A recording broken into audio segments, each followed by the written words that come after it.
ciidanka difaaca Puntland ee BSF waxay labadii habeenay la soo dhaafay ka wadeen gudaha xaafadaha magaalada Boosaaso iyo deegaanada hoos yimaada howlgallo qorsheysan oo lagu baadigoobayo xubno ka tirsan dhagarqabayaasha nafla caariga si loo xaqiijiyo sugidda amniga magaalada.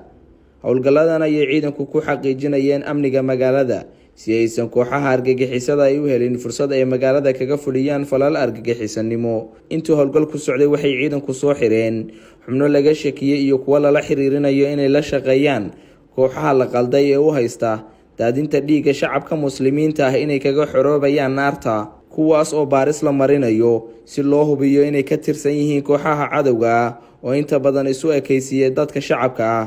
Howlgalladan ayaa sii socon doona waxayna ciidamadu shacabka xaafadaha magaalada Boosaaso ku booriyeen inay la wadaagaan ciidamada una soo gudbiyaan waxay amni darro uga shakiyaan. Howlgalkan ayaa waxaa qayb ka ahaa ciidanka booliiska gobolka Bari ee Puntland.